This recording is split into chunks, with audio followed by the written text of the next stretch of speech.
आज भी जब कभी सुपरमार्केट में रखे अलग अलग तरह के पापड़ पर नजर पड़ती है तो हमें लिज्जत पापड़ की याद आ जाती है। इंडिया में शायद ही ऐसा कोई होगा जिसे लिज्जत पापड़ की जानकारी ना हो।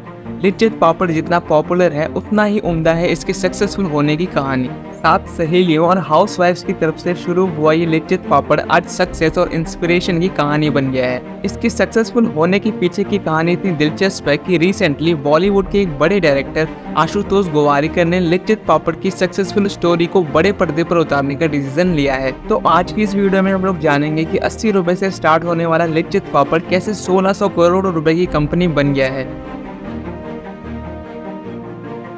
लिज्जत पापड़ का सफर 1959 में मुंबई में रहने वाली जसवंती बेन और उनकी 6 सहेलियों ने मिलकर किया था। इसे शुरू करने के पीछे इन 7 औरतों का मकसद इंडस्ट्री शुरू करना या फिर ज्यादा पैसे कमाना नहीं था। इसके जरिए वो सिर्फ अपने परिवार के खर्च में अपना हाथ बटाना चाहती थी। क्योंकि ये औरतें ज्यादा पढ़ी लिखी नहीं थी, इसलिए घर के बाहर जाकर काम करने में भी इन्हें कई मुश्किलों का सामना करना पड़ता था। लिहाजा इन गुजराती औरतों ने पापड़ बनाकर बेचने का प्लान बनाया जिसे वो घर में रहकर ही बना सकती थी। जसवंती जमुना दास पोपट ने फैसला किया कि वो और उनकी 5 दोस्त पापड़ बनाने का काम शुरू करेंगे। उनके साथ एक और महिला थी जिसे पापड़ों को बेचने का जिम्मा सौंपा गया था। पापड़ बनाने का प्लान तो बन गया, लेकिन इसे शुरू करने के लिए अब जरूरत थी पैसों की। पैसों के लिए 7 औरतें सर्वेंट ऑफ इंडिया सोसाइटी के चेयरमैन और सोशल वर्कर छगनलाल पारेख के पास पहुंची, जिन्होंने इन्हें 80 रुपए उधार दे दिए। 1959 में 80 रुपए की भी कीमत बहुत ज्यादा होती थी। उन रुपयों से महिलाओं ने पापड़ बनाने की एक मशीन खरीद ली और साथ ही पापड़ बनाने के लिए जरूरी सामान भी खरीदा।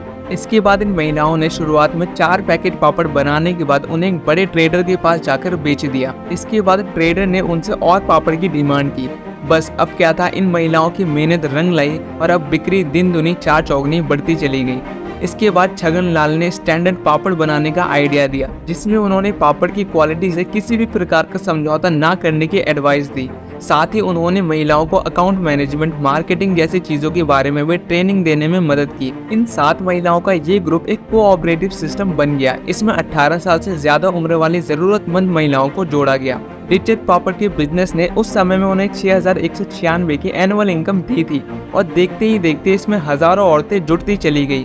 1962 में ऑर्गेनाइजेशन का नाम श्री महिला गृह उद्योग लिज्जत पापड़ रखा गया। इसके 4 साल बाद यानी कि 1966 में लिज्जत को सोसाइटीज रजिस्ट्रेशन एक्ट 1860 के तहत रजिस्टर कर लिया गया। लगातार सफलता की सीढ़ी चढ़ रहे इस ऑर्गेनाइजेशन ने अब पापड़ के अलावा खाखरा, मसाला और बेकरी प्रोडक्ट बनाना भी शुरू कर दिया। सिर्फ 4 पैकेट बेचकर अपना सफर शुरू करने वाले लिज्जत पापड़ का टर्नओवर साल 2002 में 10 करोड़ तक पहुंच गया था। अभी के टाइम में इंडिया में इस ग्रुप के 60 से भी ज्यादा ब्रांचेज हैं, जिसमें लगभग 45,000 से ज्यादा महिलाएं काम कर रही हैं।